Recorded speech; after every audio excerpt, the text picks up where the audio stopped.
Hello friends, how are you students. तो आज हम देखेंगे कॉन्स्टिट्यूशन का क्वेश्चन पेपर,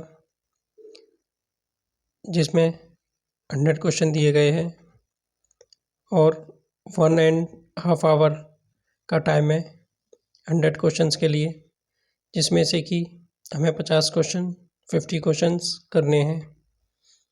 तो स्टूडेंट्स, यह वीडियो आपके लिए। इससे पहले भी मैं इसके क्वेश्चंस सॉल्व करा चुका हूँ, उनको आप देख लें। यह थर्ड पार्ट है कॉन्स्टिट्यूशन का। इससे पहले 2 पार्ट कंप्लीट हो चुके हैं, तो ये पार्ट देखेंगे। बहुत ही मोस्ट इम्पोर्टेंट क्वेश्चंस हैं ये, तो स्किप ना करें और वीडियो को कंटिन्यू देखें, जिससे कि आपका अच्छा स्कोर हो एग्ज़ाम के अंदर। और जो OMR सीट है उस पर कोई भी ओवर राइटिंग ना करें। ओवर राइटिंग करने से आपकी OMR सीट ख़राब हो जाती है और हो सकता है कि आपकी OMR सीट चेक ना हो पाए, तो उससे आपको दिक्कत हो सकती है, री एग्ज़ाम भी देना पड़ सकता है। और एक बार री आने के बाद बहुत टफ हो जाता है एग्ज़ाम को दोबारा से क्लियर करना। तो इसके लिए वीडियो को स्किप ना करें, बहुत ही ध्यान से देखें क्वेश्चंस को, और एक बार जो OMR सीट में फिल हो जाए उस पर ओवर राइटिंग ना करें। ओवर राइटिंग करने से आपका क्वेश्चन गलत हो जाता है, इसलिए पहले क्वेश्चन पेपर को सॉल्व करें अच्छे से। और आप इस क्वेश्चन को देखेंगे। क्वेश्चन नंबर 51, संसद को अंतर्राष्ट्रीय समझौते को प्रभावी बनाने के लिए कोई विधि बनाने की शक्ति है। ऑप्शन ए आर्टिकल 253 में, ऑप्शन बी आर्टिकल 254 में, ऑप्शन सी आर्टिकल 252 में, ऑप्शन डी आर्टिकल 245 में। स्टूडेंट्स, इसका जो करेक्ट आंसर होगा ऑप्शन ए आर्टिकल 253 में। तो स्टूडेंट्स, इसमें जो टिक लगे हुए हैं वो गलत भी हैं कुछ क्वेश्चंस, तो उनको मैंने करेक्ट करके आपको बताया है। और आर्टिकल 254 में संसद द्वारा बनाई गई विधियों और राज्यों के विधानमंडलों द्वारा बनाई गई विधियों की असंगति है। और आर्टिकल 252 में 2 या अधिक राज्यों के लिए उनकी सहमति से विधि बनाने की संसद की शक्ति है। और आर्टिकल 245 में संसद द्वारा और राज्यों के विधानमंडलों द्वारा बनाई गई विधियों का विस्तार है। Next question, question number 52, Bharat के संविधान के अनुच्छेद 316 के अंतर्गत संयुक्त राज्य लोक सेवा आयोग के सदस्यों की नियुक्ति प्राधिकारी कौन है।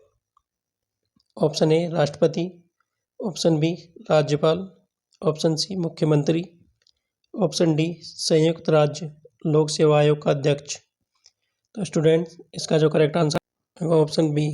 नेक्स्ट क्वेश्चन, लोक सेवा आयोग का सदस्य अपने पद से हटाया जा सकेगा यदि ऐसा सदस्य ऑप्शन ए दिवालिया न्याय निर्णीत किया जाता है, ऑप्शन बी मानसिक या शारीरिक शैथिल्य के कारण अपने पद पर बने रहने के अयोग्य है, ऑप्शन सी अपने पद के कर्तव्य के बाहर किसी संवेदन नियोजन में लगता है, ऑप्शन डी उपरोक्त सभी। तो स्टूडेंट्स, इसका जो आंसर होगा option B. Option B is correct. Next question, question number 54, अंतर्राज्य परिषद से संबंधित उपबंध दिए गए हैं। Article 262, article 263, article 264, article 261। तो स्टूडेंट्स, इसका जो करेक्ट आंसर होगा ऑप्शन बी। और स्टूडेंट, जो क्वेश्चन 53 है उसका जो आंसर है वह होगा option D. Option D is correct. इसका जो करेक्ट आंसर है वह होगा ऑप्शन बी आर्टिकल 263 में। स्टूडेंट 262 में अंतर्राज्यीय नदियाँ या नदी दूनों जल संबंधी विवादों का न्याय निर्णय दिया गया है। आर्टिकल 264 में निर्वचन दिया गया है। वित्त संपत्ति संविदाएं और वाद भाग 12 में। आर्टिकल 261 में सार्वजनिक कार्य, अभिलेख और न्यायिक कार्रवाइयाँ दी गई हैं। तो स्टूडेंट जो क्वेश्चन 53 था उसका आंसर ऑप्शन डी है, उपरोक्त सभी। Next question number 55। भारत के संविधान का कौन सा भाग संघ एवं राज्यों के अंतर्गत सेवाओं से संबंधित है? Option A part 12, option B part 13, option C part 14, option D part 15। इसका जो करेक्ट आंसर है ऑप्शन सी भाग 14, जिसमें संघ और राज्यों के अधीन सेवाएं हैं।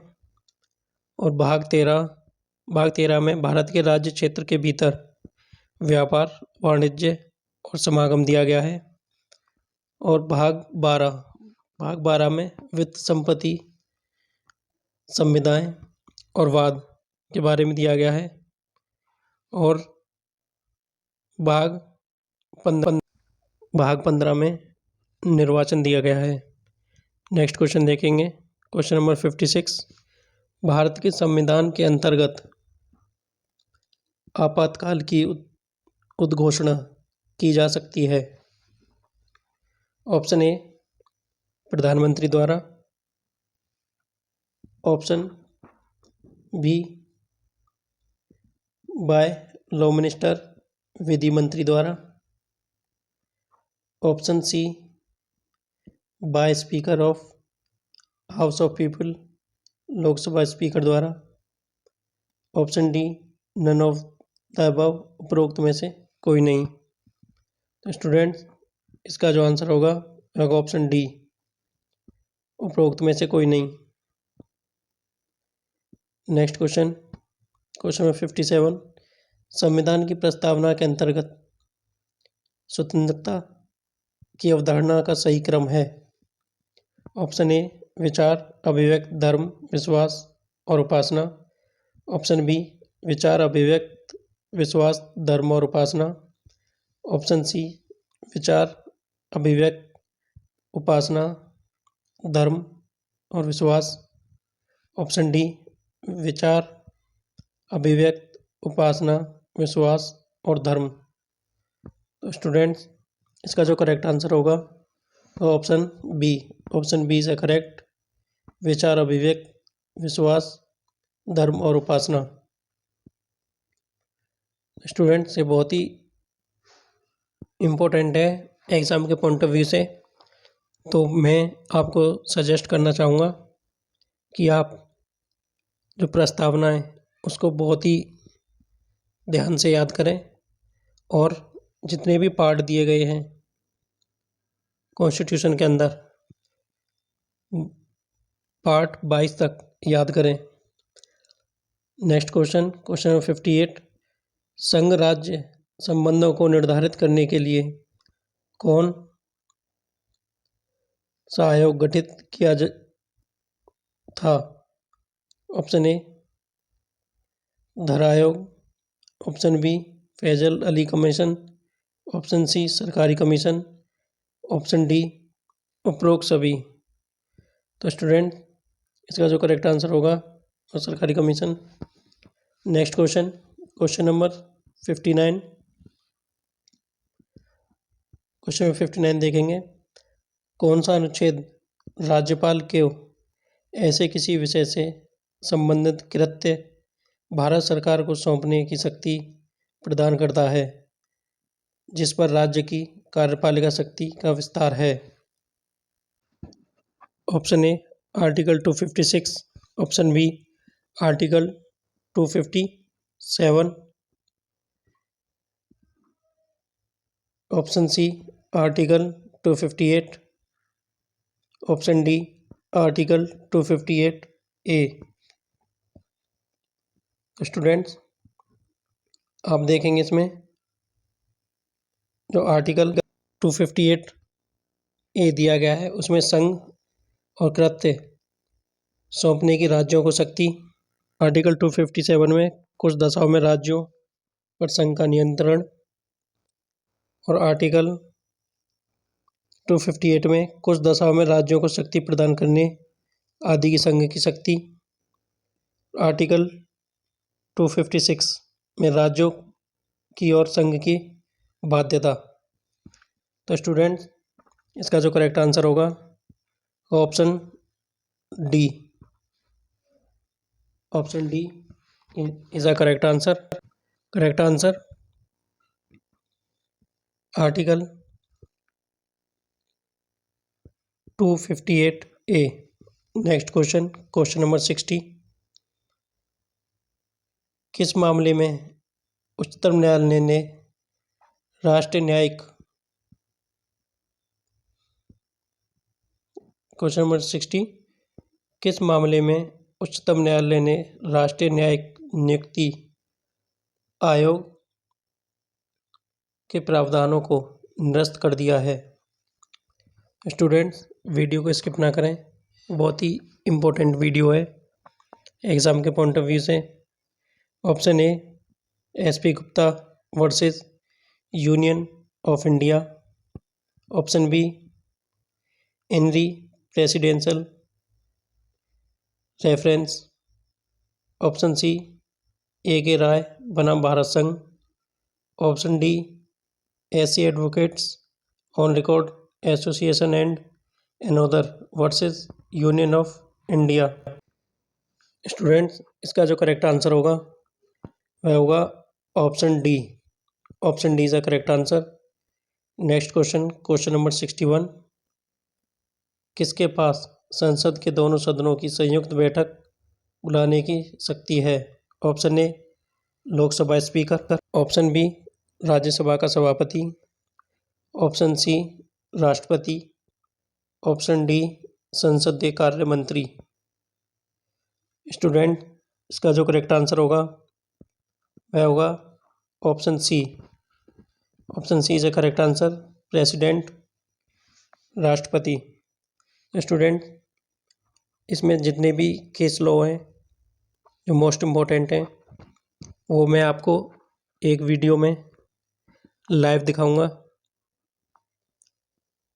और कराऊंगा आपको, जिससे कि आपको अच्छे से रिवीजन हो जाए, कोई दिक्कत ना आए आपको। तो like share and subscribe to my channel, जिससे कि एग्ज़ाम से पहले मैं आपको बहुत ही इम्पोर्टेंट क्वेश्चंस और जितने भी आर्टिकल और आईपीसी में सेक्शंस वगैरह हैं वो बहुत ही मोस्ट इम्पोर्टेंट हैं। Next question, question number 62। राष्ट्रपति की विधायी शक्तियाँ उल्लेखित हैं? ऑप्शन ए संविधान के भाग 5 के अध्याय 2 में, ऑप्शन बी संविधान के भाग 5 के अध्याय 3 में, ऑप्शन सी संविधान के भाग 5 के अध्याय 4 में, ऑप्शन डी संविधान के भाग 5 के अध्याय 5 में। तो स्टूडेंट्स, इसका जो करेक्ट आंसर होगा वह होगा option B. Option B is the correct answer, संविधान के भाग 5 के अध्याय 3 में। स्टूडेंट्स, मैंने आपको अभी थोड़ी देर पहले ही बताया था कि आप कॉन्स्टिट्यूशन के 1 से लेके 22 तक सभी भाग याद कर लें और प्रस्तावना को भी। यह बहुत ही इम्पोर्टेंट है, इससे प्रस्तावना से कम 3 से 4 क्वेश्चन निकलते हैं, और जो इंडेक्स है, इंडेक्स से भी 2 से 3 क्वेश्चन निकलते हैं। तो नेक्स्ट क्वेश्चन देखें, क्वेश्चन नंबर 63। निम्नलिखित में से कौन सा अनुच्छेद विनियोग विधेयक के प्रावधानों से संबंधित है? Article 112, article 113, option C article 114, option D article 115। Student, इसका जो करेक्ट आंसर होगा वह होगा ऑप्शन सी आर्टिकल 114 और आर्टिकल 112 में वार्षिक वित्तीय विवरण है। आर्टिकल 113 में संसद में प्राक्कलनों से संबंधित प्रक्रिया है और आर्टिकल 114 आपको मैंने बता ही दिया और आर्टिकल 115 में अनुपूरक अतिरिक्त या अधिक अनुदान दिया गया है। Next question number 64। किस वाद में उच्चतम न्यायालय ने समानता की अवधारणा के निर्वाचन के लिए नया दृष्टिकोण अपनाया है? ऑप्शन ए आर.के. डोलमिया बनाम जस्टिस तेंदुलकर, ऑप्शन बी ई.पी. रोयप्पा बनाम तमिलनाडु राज्य, ऑप्शन सी केदारनाथ बनाम पश्चिम बंगाल राज्य, ऑप्शन डी केशवानंद भारती बनाम केरल राज्य। तो स्टूडेंट्स, इसका जो करेक्ट आंसर होगा वह होगा option D. Next question number 65 देखेंगे। किस वाद में उच्चतम न्यायालय द्वारा यह अभी निर्धारित किया गया है कि ओएनजीसी, आईएफसी और एलआईसी अनुच्छेद 12 के अंतर्गत राज्य की परिभाषा में आते हैं? Option A electricity board Rajasthan बनाम मदन लाल, ऑप्शन बी सुखदेव बनाम भगत राम, ऑप्शन सी उमेश बनाम VN Singh, option D Ajay Hashiya बनाम खालिद मुजीब। स्टूडेंट, इसका जो करेक्ट आंसर है वह होगा करेक्ट आंसर है option A electricity board Rajasthan बनाम मदन लाल। AIR 1967 HC 1857 का मामला है ये। तो स्टूडेंट्स, वीडियो को स्किप ना करें। मिलते हैं नेक्स्ट वीडियो में। थैंक्स।